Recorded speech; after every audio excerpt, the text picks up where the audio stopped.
All right, welcome to reading the Book of Mormon. I am David, and not here in the room is the executive producer, Brigham, but you may catch him in the background, jumping up on the bed. Um, that means he's interested in what we're talking about, which happens to be 2 Nephi chapter 8. But let's just get right into it. Feel free to leave comments, thoughts, suggestions, ideas, inspiration, revelation, anything you want. Would love to interact or engage with any kind of um, uh, any comments that you have. So, chapter 8. Um, this chapter is significant because it draws on the prophecies of Isaiah to emphasize themes of comfort and redemption for the house of Israel. This highlights God's promise to gather his people and provide hope amidst their trial. The chapter underscores the power of God's deliverance and the importance of faith in his promises. Additionally, it encourages believers to remember their heritage and the divine support available to them.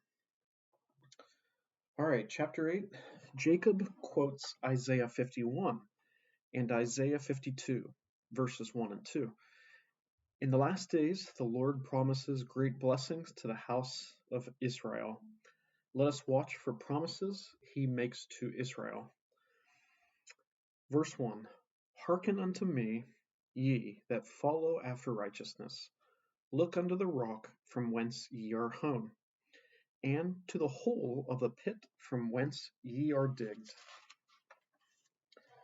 Look unto Abraham, your father, and unto Sarah, she that bare you. For I called him alone, and blessed him. For the Lord shall comfort Zion, he will comfort all her waste places, and he will make her wilderness like Eden, and her desert like the garden of the Lord. Joy and gladness shall be found therein, thanksgiving and the voice of melody.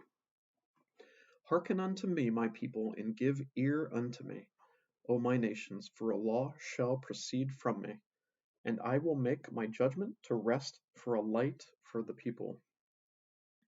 My righteousness is near, my salvation is gone forth, and mine arm shall judge the people.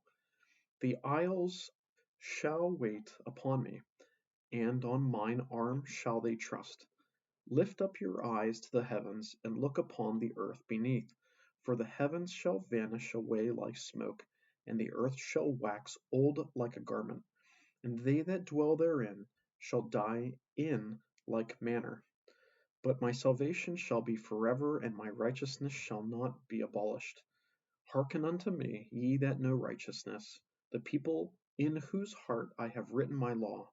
Fear ye not the reproach of men, neither be ye afraid of their revilings.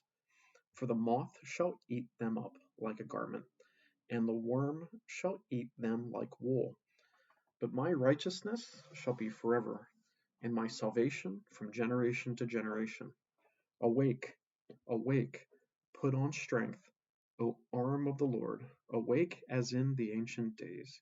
Thou art not he that hath cut Rahab and wounded the dragon?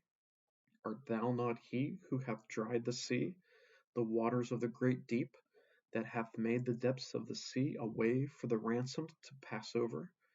Therefore the redeemed of the Lord shall return, and come with singing unto Zion, and every lasting joy and holiness shall be upon their heads, and they shall obtain gladness and joy. Sorrow and mourning shall flee away. I am he, yea, I am he that comforteth you. Behold, who art thou, that thou shouldst be afraid of man, who shall die, and of the Son of Man, who shall be made like unto grass? And forgettest the Lord thy Maker, that hath stretched forth the heavens, and laid the foundations of the earth, and hast feared continually every day because of the fury of the oppressor, as if he were ready to destroy? And where is the fury of the oppressor? The captive exile hasteneth, that he may be loosed, and that he should not die in the pit, nor that his bread should fail. But I am the Lord thy God, whose waves roared. The Lord of hosts is my name. And I have put my words in thy mouth, and have covered thee in the shadow of mine hand, that I may plant the heavens and lay the foundations of the earth, and say unto Zion, Behold, thou art my people. Awake, awake, stand up, O Jerusalem, which hast drunk at the hand of the Lord the cup of his fury. Thou hast drunken the dregs of the cup of trembling wrung out, and none to guide her among all the sons she hath brought forth, neither that taketh her by the hand of all the sons she hath brought up. These 2 sons are come unto thee, who shall be sorry for thee, thy desolation and destruction, and the famine and the sword. And by whom shall I comfort thee? Thy sons have fainted, save these 2. They lie at the head of all the streets, as a wild bull in a net. They are full of the fury of the Lord, the rebuke of thy God. Therefore hear now this, thou afflicted, and drunken, and not with wine. Thus saith thy Lord, the Lord and thy God pleadeth the cause of his people. Behold, I have taken out of thine hand the cup of trembling, the dregs of the cup of my fury.